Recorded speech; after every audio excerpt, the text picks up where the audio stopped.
વરસાદને લઈ વધુ એક અપડેટ સામે આવી રહી છે। જામનગરમાં સતત 5મા દિવસે વરસાદ અવિરત વરસી રહ્યો છે। શહેરના પૂર્વ વિસ્તારમાં હજુ પણ પાણીનો નિકાલ નથી થયો। સમર્પણ અને એરફોર્સે જોડતો માર્ગ પરનો અંડરબ્રિજ પણ બંધ કરવો પડ્યો છે। છેલ્લા 3 દિવસથી અંડરબ્રિજ પાણીમાં ગરકાવ થયો છે। અને આજ મુદ્દે સંવાદદાતા નથુ આહિર આપણી સાથે જોડાયેલા છે। નથુ, જામનગરમાં સતત 5મા દિવસે અવિરત વરસાદ વરસી રહ્યો છે, જનજીવન કેટલું પ્રભાવિત?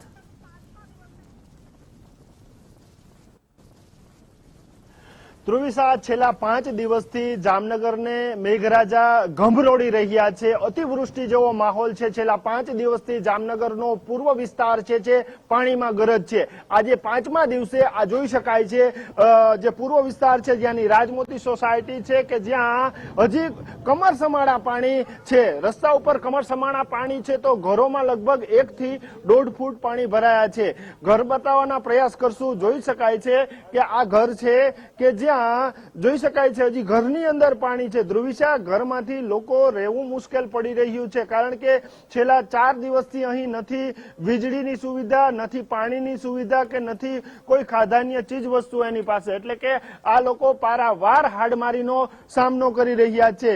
ઘરની હાલત પણ એવી જ છે કારણ કે હજી તો પાણી ઓસરી ગયા છે પરંતુ અહીંના ઘરમાં પણ 4 થી 5 ફૂટ પાણી ભરાયેલા હતા। એટલે કે રાજમોતી સોસાયટી છે તે હાલ પાણીમાં ગરદ થઈ ચૂકી છે। અન્ય મકાનોની હાલત પણ એવી છે। જોઈ શકાય છે દૂર સુધી જે છે સામે દેખાય છે તે ભાઈ કમરડૂબ પાણીમાંથી પસાર થઈ રહ્યા છે કારણ કે છેલ્લા 3 દિવસથી તેની હાલત આજ છે, આજ ખસ્તા હાલત છે। તો ઉપર સોસાયટી વાસીઓની નજર કરવામાં આવે તો તેના ચહેરાઓ ઉપરથી એવું લાગી રહ્યું છે કે જાણે હવે કુદરત જ બચાવે, કુદરત હવે ખમૈયા કરે તેવા ભાવ તેરા લોકોના ચહેરા ઉપર દેખાઈ રહ્યા છે।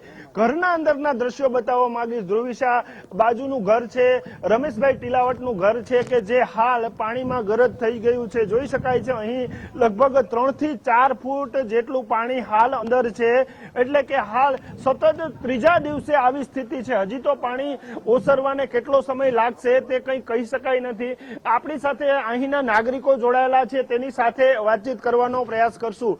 કેટલા દિવસથી આવી હાલત? આ ઓછામાં ઓછા 3 થી 4 દિવસથી છે।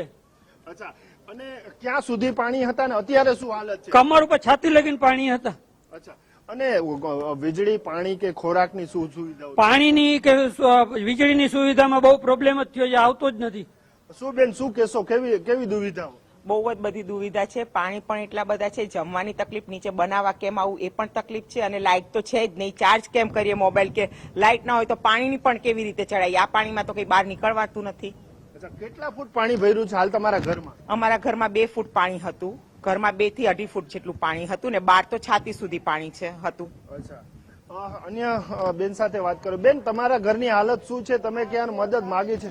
અમે મદદ તો માંગીએ છીએ। આમાં પાણીમાં તમે ઘરની અંદર પેલા અમારી જુઓ, બહુ તકલીફ છે બધી। અમારે વાત પૂછો માં નાના છોકરા છે, 2 નાની છોકરીઓ છે, એક 4 મહિનાની છે, એક 4 વર્ષની છે, અને બધી બહુ તકલીફ છે ભાઈ। અચ્છા, તો શું કરો છો? કઈ રીતના એરેન્જ કર્યું ખાવા પીવાનું, વીજળી? કશું નથી। હવે નીચે ઉપર છીએ, બધા ઉપર ચડી ગયા છીએ, શું કરીએ? નીચે તો ઉતરાય એવું જ નથી, ચા પાણી વિનાના છીએ।